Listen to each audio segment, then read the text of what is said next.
Fue un infanticidio que conmocionó a Brasil e incluso trascendió las fronteras. El diario francés Le Monde siguió el caso. El presidente de ese momento, Lula da Silva, pidió prudencia a la población enardecida contra el padre y la madrastra de la niña de 5 años que supuestamente había perdido la vida al caer del 6º piso. El misterioso intruso, los testigos y el juicio.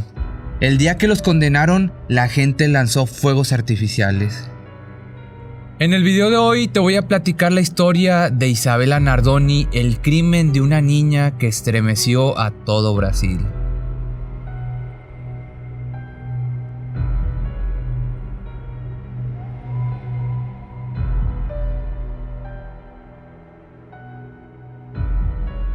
A pesar de que el personal de emergencias intenta resucitarla durante 34 agónicos minutos, Isabela parece no respirar.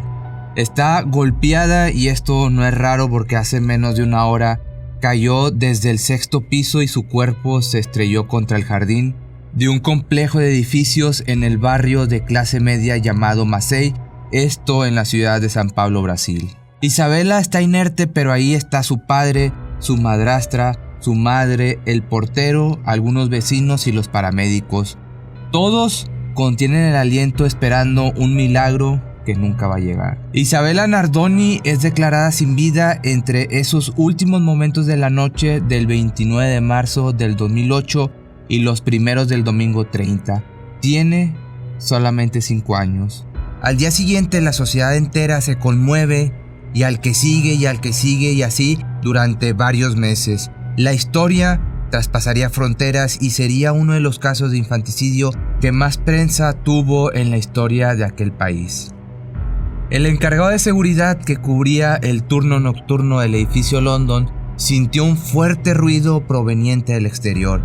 Estaba oscuro en ese momento y no llegaba a ver bien, así que se asomó un poco más para ver lo que parecía un bulto en el jardín delantero. Se acercó y sobre el césped vio el pequeño cuerpo de una niña.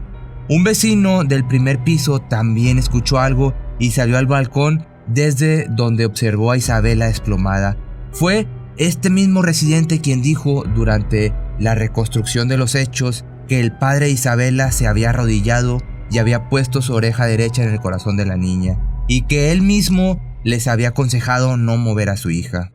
El padre de Isabela, Alexandre Nardoni, que en ese momento tenía 28 años, y su mujer, Ana Carolina Jatova, de 24 años, ex estudiante de Derecho y madrastra de Isabela, están presentes en la escena. Alexandre grita como desesperado y sugiere que un ladrón entró en su departamento, rompió la protección infantil y tiró a su hija por la ventana. Ana Carolina Jatova llama histérica a la ex de su marido y madre de Isabela, Ana Carolina Oliveira. La madre, que estaba comiendo en ese momento cerca, no entiende mucho lo que le están diciendo entre gritos, pero piensa que Isabela se ha caído a una pileta, así que le pide que le hagan resucitación cardiopulmonar y sale disparada para este lugar. Llega antes que la ambulancia, que demora unos 40 minutos. No era en la pileta el tema, sino que Isabela había caído desde su departamento del 6º piso. Ahí se da cuenta de que la situación es gravísima, peor de lo que ella creía. No la mueve, pero la besa y le habla al oído. Pone su mano sobre el corazón y siente unos débiles pero acelerados latidos. Le dice que la quiere, que aguante, que ya vienen a buscarla. La escena es para todos desgarradora. Cuando llegan los paramédicos, suben a Isabela y a su madre a la ambulancia. Intentan en vano revivirla, pero lamentablemente Isabela pierde la vida en el vehículo de emergencia, o por lo menos ahí es donde le dicen a su madre.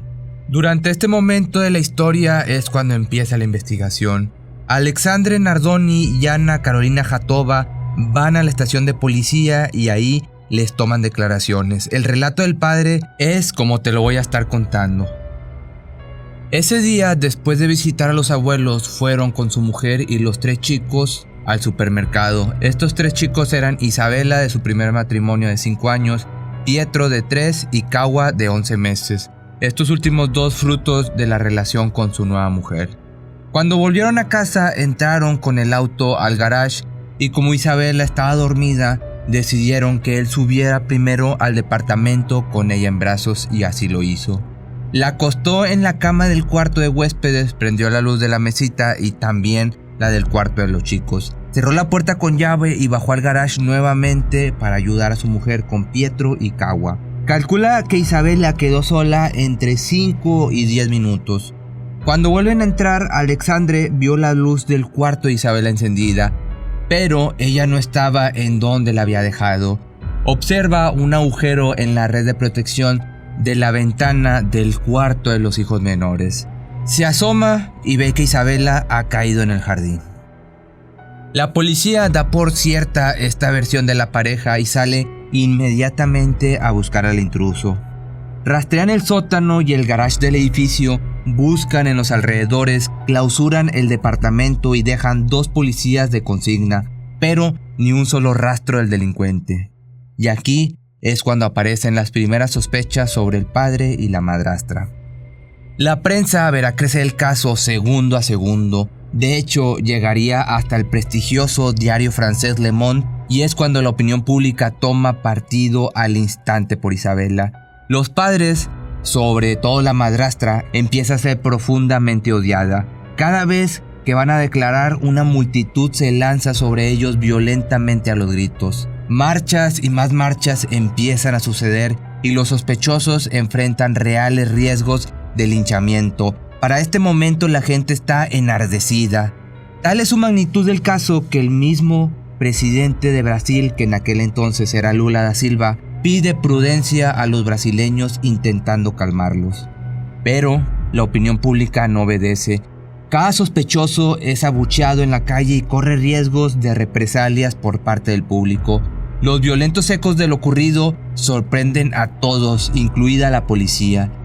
El jefe a cargo de la investigación se llamaba Fernando Neves y pretende avanzar rápidamente para no poner a los testigos en peligro. Pero iba a pasar algo con esta persona que más adelante te lo cuento. A medida que van pasando los días, esta historia del padre no le cierra a nadie, ni a los investigadores. Nadie cree en lo que este hombre había dicho. Era inverosímil que alguien hubiera perforado la buena seguridad del edificio, que además estaba en un predio rodeado con altos muros, que a su vez tenía cercos y alarmas que se encendían si alguien hubiera intentado traspasarlos. Tampoco había indicios de que hubieran entrado y la puerta del departamento no había sido forzada. Además, no faltaba nada entre las pertenencias de la pareja. Como si eso fuera poco, había a simple vista un rastro de sangre que iba desde la puerta de entrada hasta el sillón. En el lavadero encontraron un trapo lavado con gotas de sangre y también un cuchillo y una tijera con vestigios de una misma fibra que se mandó a analizar. Los resultados habían indicado que era un material idéntico al que componía la malla de concentración de la ventana. Hubo algunos investigadores que admitieron la posibilidad de que la madrastra de la niña, Ana Carolina Jatova, no hubiera estado esperando en el auto en el garage como había contado Alexandre a la policía. Incluso muchos sospechaban que ellos habrían intentado eliminarla. Todas las manchas de sangre podrían indicar esto. El padre de Alexandre, el abogado de impuesto Antonio Nardoni y su hija Cristiane Nardoni fueron mencionados como quienes habrían ayudado posteriormente a la pareja a limpiar la escena. Ellos obviamente lo negaron, pero de esto te cuento un poquito más adelante también. En otras declaraciones, 2 vecinos del edificio afirmaron haber escuchado una pelea y a una niña gritar pidiendo ayuda esa noche.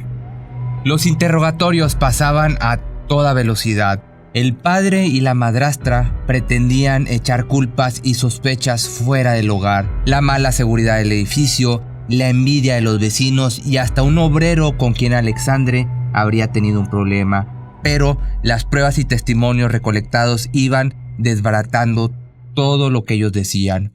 Por otra parte, el examen forense reveló que la causa de la muerte había sido un paro cardiopulmonar y que había una clara evidencia de asfixia provocada. Los peritos que analizaron el cuerpo comentaron además que Isabela habría sido arrojada por las muñecas por las marcas que encontraron en sus manos y rodillas. Una de sus muñecas presentaba una fractura que había ocurrido mientras estaba viva. Tenía un trauma de cráneo y el hecho de que tuviera la lengua entre los dientes y también tuviera lesiones en corazón y pulmones marcaría que había sido asfixiada. La autopsia demostró también que había sido golpeada porque tenía el rostro morado, marcas en el cuello que sugirieron ahorcamiento y una herida en la frente. Esa herida habría sido la que dejó el reguero de sangre desde la entrada hasta el sofá y, según concluyeron, fue hecha por un objeto que podía ser una llave o un anillo, armas que eran raras para un ladrón o un asesino. Los peritos agregaron además que había rastros de otras fracturas que serían anteriores a la caída. Los pequeños rastros de sangre se veían a simple vista por el apartamento, en la habitación, en el pasillo, en la manija de la entrada de la puerta y en las sábanas donde el padre había dicho que había acostado a Isabela. También encontraron sangre en el auto familiar. Así que el 7 de mayo del 2008, el juez Fousen dictó el arresto preventivo a la pareja. Fueron detenidos en el departamento de la madre de Ana Carolina Jatova. Las evidencias fueron armando un rompecabezas que sugería que esa noche, antes de la muerte de Isabela, tuvo lugar una violenta pelea entre la pareja. En medio de ese enredo de versiones, el capitán Neves, que encabezaba la investigación, el que te decía hace rato, fue acusado de abusar de un menor de 5 años. Así que se fugó y se quitó la vida a los pocos días. Este escándalo fue mayúsculo. La trama se volvía cada vez más compleja. Luego se sabría que su historia no tenía nada que ver con Isabela, pero lo sucedido enturbió aún más la causa durante varias semanas. El foco de la investigación estaba puesto ahora sobre la familia. El supermercado al que los Nardoni decían haber concurrido aquella noche entregó a la policía las imágenes de sus cámaras de seguridad. Ahí se veía a una familia normal y corriente, pero algo les llamó poderosamente la atención a los detectives. Alexandre no tenía en esa filmación la misma ropa que llevaba puesta un rato después cuando bajó a ver a su hija caída en el jardín. Los peritos se propusieron a rescatar esta camisa que Alexandre llevaba puesta en el supermercado, así que la encontraron y la analizaron para descubrir que en las dos mangas había restos de la fibra de la red de seguridad de la ventana cortada con tijeras, así que la prueba sería clave en ese momento. Pero déjame te cuento un poco de esta familia. Isabela de Oliveira Nardoni, que por cierto en Brasil los niños llevan primero el apellido de su madre, aunque en este caso se la conoció por el apellido de su padre. Nació el 18 de abril del 2002 en la ciudad de San Pablo. Su madre, Ana Carolina Oliveira, tenía solamente 17 años y su padre, Alexandre Nardoni, estaba por entrar a la universidad para estudiar Derecho. Por eso, a Alexandre la noticia del embarazo no le hizo ni un poquito de gracia. Si bien estuvieron en total unos 3 años juntos, lo cierto es que ella en un momento se fue a vivir con sus propios padres porque creía que él la engañaba. Cuando Isabela tenía 11 meses, Ana Carolina Oliveira puso fin a la relación con Alexandre. Era verdad lo que ella pensaba. Él la engañaba con una mujer que se llamaba igual que ella, Ana Carolina Jatova. Un tiempo después, Alexandre formalizó su convivencia con esa mujer y tuvieron a los 2 hijos que ya te mencionaba, Pietro y Kawa. Alexandre y la mamá de Isabela llegaron a un acuerdo legal. Él le pasaría una pensión alimenticia mensual y a su vez tendría derecho a 2 visitas de su hija por mes. Pero Ana Carolina Jatova tenía celos enfermizos de la ex de su marido. Por ello le molestaba la presencia de Isabela, aunque solo tenía que soportarla el fin de semana. Los vecinos aseguraban que cuando la pequeña iba a la casa de su padre, las peleas y los gritos eran una constante. Se sabría luego también que los abuelos paternos evitaban que Ana Carolina Jatova se quedara a solas con Isabela. Por lo visto, estas personas algo sospechaban. Un vecino aseguró haber escuchado a la abuela paterna decir que tenía miedo de que esa mujer le hiciera algo a su nieta. Lo cierto es que Isabela solía volver a casa de su madre antes de tiempo. No le pasaba nada bien con la nueva pareja de su padre, pero a su madre no le había contado demasiado. Los testigos declararon que Alexandre parecía ser una buena persona cuando estaba solo, pero que con la presencia de su mujer se transformaba completamente. Ella era extremadamente celosa y lo torturaba con sus escenas. Regresando al crimen, el fiscal de la causa, Francisco Sembrenelli, que reconstruyó aquella escena, que por cierto para esto fabricaron una muñeca con el mismo peso y tamaño de Isabela, concluyó que Isabela había sido lanzada delicadamente desde el 6º piso, algo que evidentemente no haría un desconocido que fuera un asesino. Con esto refutaba la versión del padre y de la madrastra de que un intruso la había arrojado luego de cortar la malla de protección de un dormitorio. Según el fiscal, un delincuente tiraría a la niña de cualquier manera, no con tanto cuidado como fue que la encontraron. Isabela fue introducida por el agujero de la red del cuarto de sus hermanos, mientras era sostenida por las muñecas y luego fue soltada al vacío, aun cuando estaba con vida. El móvil se especula que fue para disimular lo ocurrido momentos antes por los celos de la madrastra. Las pruebas encontradas por la policía indicarían que Isabela fue golpeada dentro del Ford, donde perdió sangre y luego fue tomada del cuello por la madrastra, que intentó asfixiarla. Alexandre habría cortado la malla de protección de la ventana de una de las habitaciones desde donde la tiró para simular su coartada del intruso. Prueba de esto es que se encontraron manchas de sangre en el coche y en el departamento. También marcas de la malla de protección en la camisa del padre y huellas suyas en la cama al lado de la ventana desde donde Isabela fue arrojada. Los registros telefónicos serían también vitales para desentrañar este enredo. Ana Carolina Jatova llamó a su propio padre y a su suegro desde la escena del crimen. Cuando reconstruyeron el caso, estas llamadas permitieron situarlos en tiempo y espacio. Los tiempos parecían no alcanzar para que un asaltante entrara, cortara la cerca, tirara a la niña y escapara. Además, no había razón para que hiciera esto. La compañía responsable del rastreo de GPS instalado en el auto Ford de Alexandre reveló que fue apagado a las 11:36 con 11 segundos, esto de la noche, que este tipo de dispositivo envía señales por satélite a un centro de operación para monitorear todos los movimientos del vehículo e incluso puede decir a qué hora se encendió o se apagó el motor del auto. El intervalo del tiempo entre el momento en que se apagó el motor y la primera llamada de rescate, que fue a las 11:49 con 59 segundos de la noche, es de unos 13 minutos, muy poco tiempo para que las cosas ocurrieran tal como las había declarado el padre. Así que finalmente el juicio por la muerte de Isabela comenzó el 22 de marzo del 2010. Una de las primeras en testificar sería la madre. Habló de los enfermizos celos de la pareja de su ex y reveló que una vez Alexandre la amenazó de muerte porque ella le reclamó alimentos. También sostuvo que el día fatal, cuando Ana Carolina Jatova la llamó, la escuchó decir todo fue por culpa de ella. Los acusados testificaron por separado y negaron el crimen. Ana Carolina Jatova lloró y dijo que tenía una muy buena relación con Isabela, mientras por el otro lado, él aseguró que la policía lo había obligado a admitir el crimen, pero que había sido accidental y dijo no acordarse de la teoría de que había entrado un intruso al departamento.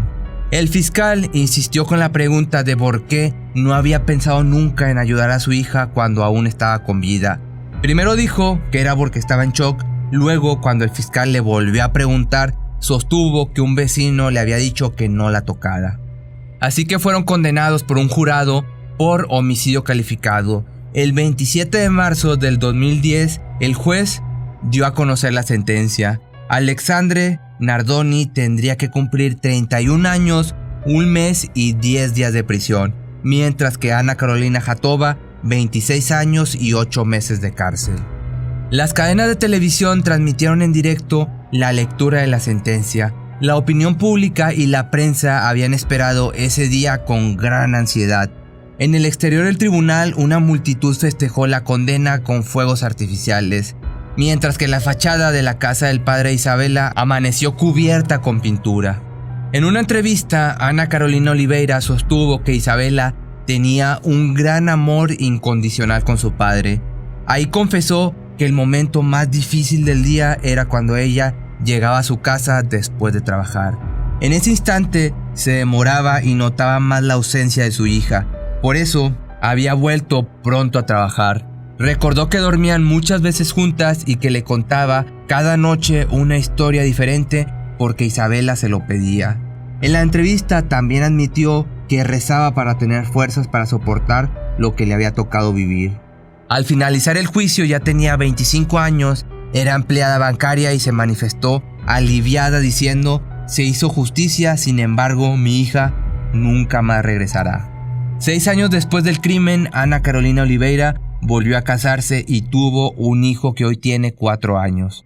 Ana Carolina Jatova consiguió la progresión al régimen carcelario semiabierto en julio del 2017, mientras que Alexander obtuvo el mismo beneficio en abril del 2019. Tienen derecho a trabajar fuera de la prisión y a salidas temporales, mientras que ellos siguen diciendo que son inocentes y que sí existió ese intruso. Los acusados declararon contradictoriamente muchas veces y terminaron por separarse. El departamento de la tragedia fue vendido hace tiempo y los hijos de la pareja viven con los abuelos maternos y no usan los apellidos de sus padres Jatova o Nardoni. La familia siempre optó por preservarlos y ni siquiera los llevaron a visitar a sus padres a la prisión. Hoy Pietro tiene 16 años mientras que Kawa 13 años. La familia paterna evita visitar el cementerio donde está Isabela porque aún hoy suelen ser agredidos por la gente. Nadie en Brasil olvida a Isabela. Por otro lado, el caso dividió también a los expertos. Hubo algunos que creyeron que su muerte fue accidental. Incluso Alexandre y su esposa en un programa de nombre fantástico fueron sometidos a un detector de mentiras. En el reportaje se los observa educados en la casa de uno de los amigos donde respondieron a las preguntas. Él, por su parte, nunca lloró, mientras que ella lo hizo durante toda la entrevista. La madrastra aseguró que siempre había sido con Isabela, igual que con sus 2 hijos, que los 3 tenían el mismo tratamiento, que Isabela era una criatura alegre y dócil, que esto el detector de mentiras apuntó a verdad, y que sus hijos lloran porque la extrañan, que esto también la máquina apuntó hacia la verdad. Cuando Alexandre dijo que no estaba pudiendo ir al cementerio para despedirla por culpa de la gente que los hostigaba y por su propia seguridad, el aparato señaló mentira. Y cuando aseguró que sus vidas antes de lo ocurrido eran alegres, siempre bromeando y pasándola bien, también indicó mentira. Su mujer aseguraba que ella adoraba que Isabela jugara, que hacía todo para que fuera feliz y que era una familia muy unida. Pero el detector de mentiras nuevamente volvió a decir mentira. Cuando Ana Carolina Jatova dijo "somos totalmente inocentes", el aparato marcó inexactitud. Por otro lado, la fiscalía quiso investigar si el abuelo paterno de Isabela, del que te contaba en un principio, había estado involucrado en el encubrimiento del crimen. Las solicitudes fueron motivadas por el testimonio de 2 testigos que denunciaron la supuesta relación del abuelo con la muerte de su nieta. Los testigos son empleados de la cárcel donde está cumpliendo condena Ana Carolina Jatova. Ellos habrían dicho que Ana Carolina Jatova les confirmó haber golpeado a Isabela en el automóvil de la pareja y que la pelea habría continuado en el departamento. Y como pensaron que la pequeña estaba sin vida, Ana Carolina habría llamado a su suegro abogado. Él habría sugerido que ambos simularan un accidente doméstico con la niña y fue entonces que Alexandre habría arrojado a su hija por la ventana. Jatova le reconoció también que se había sorprendido mucho cuando las pericias dijeron que Isabela había sido lanzada viva. Antonio Nardoni empezó a ser investigado por el Departamento de Homicidios en 2015. Él, por su parte, desmintió las acusaciones en una entrevista en marzo del 2018. Dijo que su familia lloraba por Isabela y agregó que su hijo y su exnuera eran inocentes. Con todo esto, la historia parece no tener fin, pero sí lo tuvo para Isabela, que vivió una cortísima existencia y que desde la mañana del 31 de marzo del 2008 descansa en el cementerio Parques dos Pinheiros de San Pablo. Sería hoy un adolescente de 17 años, pero eso no puede ser porque hace 12 años aquel padre que le había regalado la vida la arrojó a los brazos de la muerte. Eu e a gente estava brincando, corre atrás do outro do apartamento. Aí ela pegou assim, ai. Si te gustó este video, no olvides seguirme en mis redes sociales, en Instagram como Pepe Misterio MX, en Facebook como Pepe Misterio MX, en YouTube como Pepe Misterio y en Twitter como Misterio Pepe. Mi nombre es Pepe Cerecero y esto es...